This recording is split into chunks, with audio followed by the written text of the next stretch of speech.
Hi, this is Dusty. I wanted to talk about the aesthetic of my game. When I talk about an aesthetic, I'm trying to get to what does the game convey to a player? When they just look at it, if they look at this picture, what do they think that game is? Do they think it's fast-paced? Do they think it's slow? Do they think it's... In my last couple videos, this was really the perspective and sort of what the game looked like. And I wanted to think through a little bit of how I can change the aesthetic and start crafting my game while it's in the early stages to fit a specific aesthetic.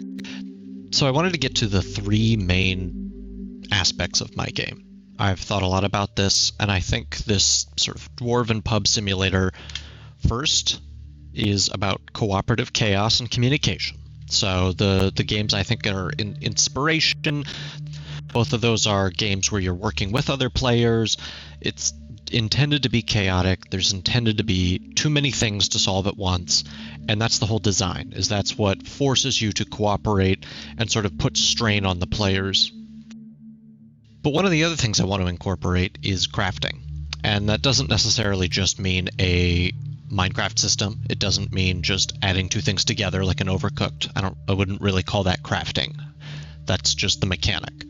What I mean by crafting is sort of an exploration of different ingredients, how they work together, and being in a fantasy setting, I can really get creative with what kind of ingredients the player has and how those might work in ways that the real world doesn't have. The last category is building and simulation. And I think this is where I want also to distinguish from something like Overcooked. Because Overcooked, really, there's a campaign mode, and there's sort of an arcade mode, and I want a game that builds on itself, where you can actually build out a pub and sort of get that tycoon Factorio type high from seeing it grow and seeing it be more efficient. So with my aesthetic, I want to convey something that is casual, but also that it's a simulation and that there's creativity, there's building in it, and most importantly, I want it to be a consistent style, and I want it to be something easy, something I can actually do. The first category, low poly. This is really popular for indie games. It basically means low polygon, so simple shapes. And I think this sort of aesthetic is simple, easy, shows that the game is casual, and so I think it's a perfect fit for what I'm trying to get. The next is isometric.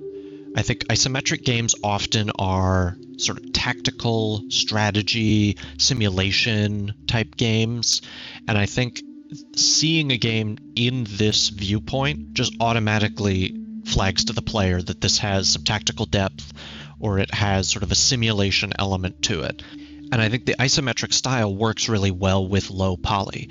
There's a lot of examples of this that I really like, of sort of this clean, crisp art style where it's almost like, building blocks floating out in space. Another effect I want to work on once I sort of get into post-processing more is something called tilt shift. And you can combine that with this isometric style.